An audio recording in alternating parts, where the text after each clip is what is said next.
ciência pode ser fantástico, mas tem aí os seus altos e baixos. Mas eu tenho 10 bilhões% de certeza que a gente tá melhor com ele do que sem ele. E vocês?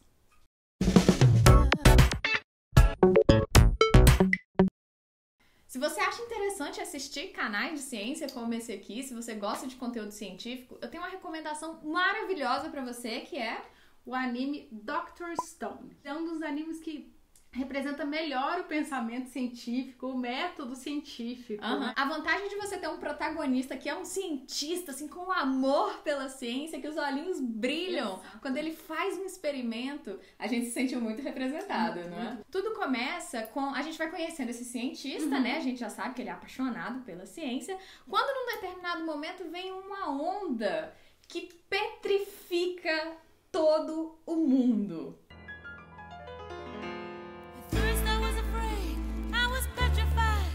Então, 3.000 anos depois, aproximadamente, esse cientista consegue acordar, né, dessa petrificação e quer tentar salvar a humanidade, que, né, tá toda petrificada. E qual que é a melhor forma de salvar a humanidade?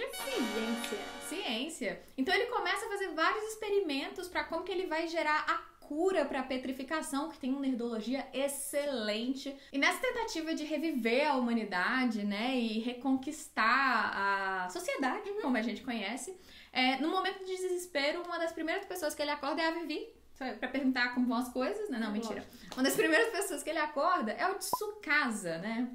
Que é o cara mais forte do ensino médio. Que bizarro. Mas ele tava precisando de alguém com muita força naquele momento e ele acorda essa pessoa. Tsukasa. Porém, o que ele não esperava, né, é que o Tsukasa é uma pessoa que é totalmente contra essa sociedade moderna que eu e você vivemos, né? Ele é totalmente contra uma sociedade científica, digamos assim. Depois você vai percebendo que não é bem contra a ciência que ele é contra, mas ele acha que o desenvolvimento científico-tecnológico leva a uma sociedade corrupta. Que só dá poder a quem já tem poder, que leva a guerras e o mundo que a gente o mundo que a gente vive, exatamente. Ele não tá errado, sabe? Exato. E aí é que vem a grande discussão de... será que... Muita gente fala, você tá do lado de quem? Do Senku, que é o cara da ciência, que quer voltar ao mundo como a gente conhece, ou do Tsukasa, que é o cara que quer a natureza, o homem caçador-coletor, a humanidade, né? Caçadora-coletora e tal. Mas não tem como ficar do lado do Tsukasa, porque ele é um assassino, né? Tem um porém uma aqui. questão ali no meio do anime, sem dar muito spoiler. Mas uma questão real que isso levanta é se realmente...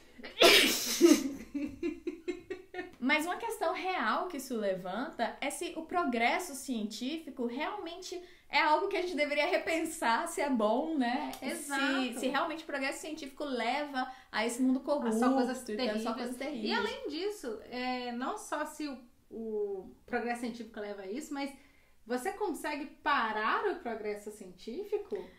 Hipoteticamente, se a gente conseguisse parar, a gente deveria? É uma pergunta. Então, só pra tirar primeiro esse ponto da frente, se a gente pudesse parar o progresso da ciência, aí cada um pode ter a sua opinião. Sim. Mas eu acho que não é assim, essa humanidade não iria se sustentar há muito tempo, porque você morreria do primeiro grande coronavírus que aparecesse. Exato. Assim, o progresso da ciência, né, ele tem realmente várias coisas que evoluíram em períodos horríveis. A gente teve muita evolução durante guerra, mas a gente tem antibiótico, a gente tem cura para doenças, a gente consegue conversar com vocês por aqui, sabe? Exatamente. Então tem as coisas boas, nem tudo é ruim. E realmente, você morreria do primeiro grande vírus, do primeiro grande problema que aparecesse, sem um método que você estudasse o seu problema para tentar resolver ele. Você não ia conseguir ganhar tudo na força bruta. Exato. O nosso querido Tsukasa parece pensar. Bate na bactéria. Não vai rolar. Não vai rolar. E agora vem esse ponto de que, mesmo que a gente quisesse muito parar o progresso da ciência, a gente não conseguiria. Inclusive, no anime, o Tsukasa, ele acredita que se ele matar o Senku, ele acaba com o problema da ciência, né? Pra ele é um problema você ter uma sociedade baseada em ciência. Mas o próprio Senku fala, não adianta você matar ele. Por quê? Vai ter sempre alguém coletando pedrinhas pra tentar descobrir o que é aquilo, uma pessoa curiosa, alguém que se questiona. Então, a partir do momento que você sempre vai ter essa pessoa, você pode atrasar um pouquinho. Mas você não vai interromper, não adianta matar uma pessoa. Tanto é que o anime tem o personagem do Chrome, né? Exato. Que é o cara que passou 15 anos coletando pedras e falando, olha essa brilha, essa esfria, essa esquenta e não sei o quê. E sempre vai existir alguém com essa curiosidade. A gente pode encontrar na ficção outras referências disso, como o sempre mencionado aqui, Isaac Asimov, no livro O Fim da Eternidade. Eu não sei se é um quase pequeno spoiler do livro do Fim da Eternidade, mas não vai tirar a graça dele. Que nessa história você tem toda uma estrutura, né, uma instituição que cuida do tempo, para deixar tudo no seu lugar. E uma das coisas que eles descobrem, e aí não vale a pena dizer como, é que não vale a pena você interromper o progresso, não vale a pena você fazer intervenções ativas para retardar o progresso da sociedade, porque em algum momento vai acontecer, sabe? E assim, a gente não precisa ir só na ficção. A gente pode falar da realidade. Tem trocentos exemplos na realidade, inclusive tem um vídeo bem antigo e muito mesmo, bom. E muito excelente, que chama Everything's a Remix. Tudo é um remix. Tudo é um remix. E a ideia é que ele vai mostrando assim que realmente nada se cria, tudo se copia, bem disso, e como as ideias elas surgem. Então a gente tem, por exemplo, a história de Darwin e a segunda pessoa que também fez a teoria da evolução. Ninguém nunca lembra quem que é. É terrível. E falar nisso tem a frase do Newton, né? Que ninguém lembra do Newton mesmo, né? Que ninguém lembra do segundo inventor. Exato, ninguém lembra do segundo inventor. O próprio Newton, ele tem uma treta terrível com o Leibniz. Quem aí estudou exatas, a pessoa que postulou integrais, derivadas e tal, que a gente sempre acha que é o Newton, porque é o primeiro nome que vem na nossa cabeça, o Leibniz fez a mesma coisa. Mais ou menos na mesma época. Mas ele queria ser acreditado como autor porque ele não conhecia a teoria do Newton, o trabalho, né, os postulados do Newton, e ele chegou àquelas conclusões sozinho também, então ele queria ser acreditado por aquilo, mas ninguém lembra do segundo criador, né? Uma coisa importante, gente, não tinha internet, né? Exato. Então fazer um referencial bibliográfico não era tão fácil. Você não ia no Google acadêmico. Exato. São vários exemplos, assim, como o próprio Santos Dumont, que a gente considera que é o inventor do avião, mas se você for lá para os Estados Unidos, eles vão acreditar os irmãos Wright, que também foi mais ou menos na mesma época que os dois tiveram a mesma ideia e fizeram voos em casa, né? O Santos Dumont até convidava a imprensa para ver os voos também. Então, assim, o que o Tudo é um Remix fala é que as ideias, elas existem, elas estão pairando aqui no ar, esperando alguém para descobrir. Então tem até uma brincadeirinha de se a gente matasse o Einstein, será que a relatividade não seria uma teoria postulada e tal? Seria, porque talvez demorasse mais, mas é um conhecimento que tá ali esperando pra ser postulado, pra ser descoberto. É um negócio que tá ali incipiente, tá assim, ó, fervilhando. Tá, assim, só exato. Quem tem uma frase muito boa sobre isso é o Ford, o Henry Ford.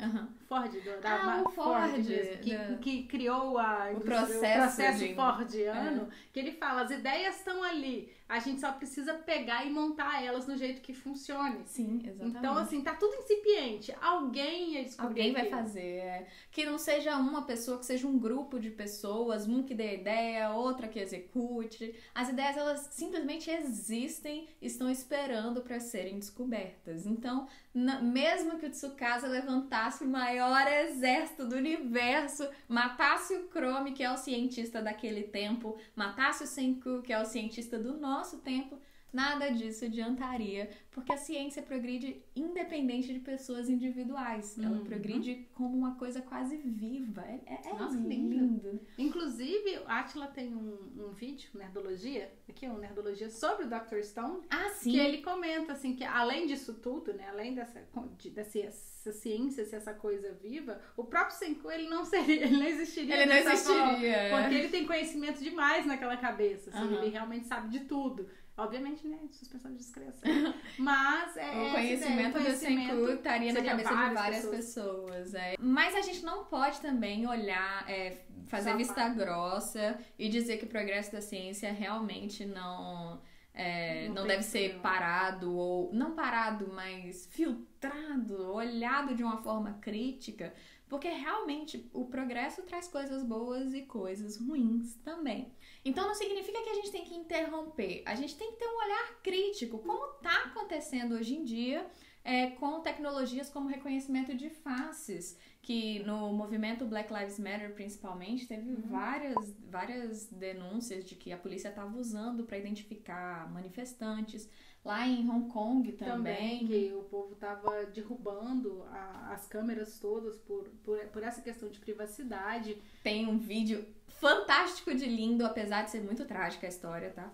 De pessoas de Hong Kong jogando lasers nas câmeras para cegar elas, né? Então apontando lasers para as câmeras para conseguir avançar no seu protesto. Então tudo isso são formas de que as pessoas mostram que o progresso tem seu lado negativo também, e a gente vai lutar contra o lado negativo do progresso, até o ponto que foi que aconteceu depois do Black Lives Matter, que empresas como a IBM, que são super influentes no mercado de tecnologia, falaram, olha, vamos parar, não vamos aplicar essa tecnologia que a gente tem até que a gente saiba bem como auditar, como cuidar dos erros.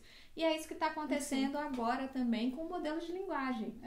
Que eu super queria fazer um vídeo só sobre isso, mas saiu um artigo da Timnit Gebru, que estava na polêmica, que ela foi demitida da Google simplesmente por denunciar algumas práticas duvidosas da Google.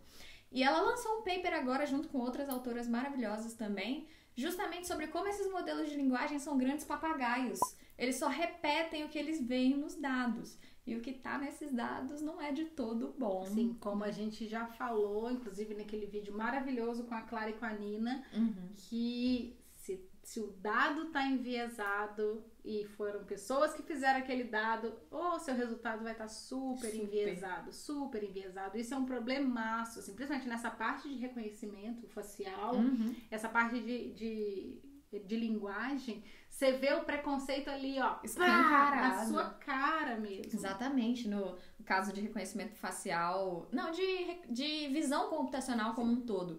Tem aqueles exemplos da mão segurando um termômetro. Acho que é um termômetro. Ou um negócio de velocidade. Um negócio de velocidade, mas qualquer coisa que pareça uma arma. Quando é uma mão branca segurando, ele reconhece como esse objeto, né? Que eu acho que é um medidor de alguma coisa. Mas quando tem uma mão negra segurando, ele reconhece como uma arma. Então, assim, é um viés que tá ali na tua cara, falando que se tem uma mão negra segurando alguma coisa, provavelmente é uma arma. Porque aquilo existe muito nos dados. Do mesmo jeito que a Timnit trouxe um monte de paper super incrível de que quando você fala uma frase assim, por exemplo, ele falou para ela, a rede é capaz de gerar umas coisas tipo assim, ele falou que ela era uma tal e tal e tal. Então assim, a rede já viu esses discursos misóginos, violentos e abusivos, tá lá nos dados, e ela aprendeu a replicar. Então a gente não pode deixar que a tecnologia valide nossos preconceitos, porque senão a gente cai no discurso de foi o algoritmo que falou. E o algoritmo não é preconceituoso, entre aspas, o que é uma grande balela, né? E nesse momento que você não tá parando o progresso da ciência. Você tá falando assim, espera um pouquinho que eu preciso entender o entorno para poder seguir em frente. Exatamente. Né? E por isso que o Tsukasa no mundo real a gente tem que ignorar. A gente poderia deixar ele tentar parar o progresso da ciência, porque não ia conseguir, entendeu?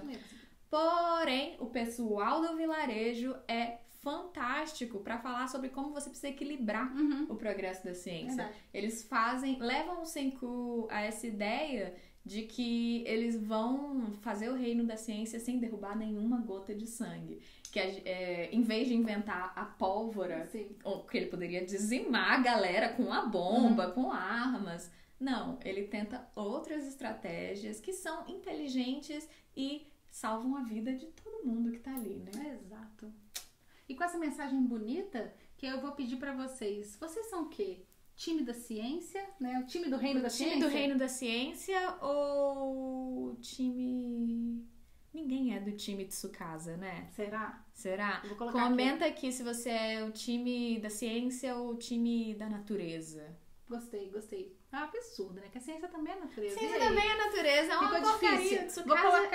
Vou colocar aqui, ó, hashtag time da ciência, hashtag Tsukasa. Que aí já aqui tá a forma como tá escrito, entendeu? Tá aqui, exatamente, tá aqui. Talvez eu tenha errado o lugar, talvez. Mas tá aqui, ó. Mas aqui, ó, vota nesse. Esse aqui é o time da ciência.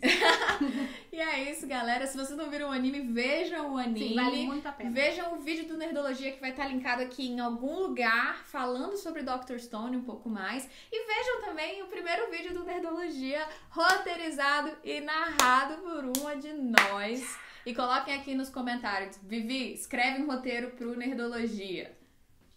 Ela tá enrolando, tá? Um abraço pra vocês. E falou. E saiu.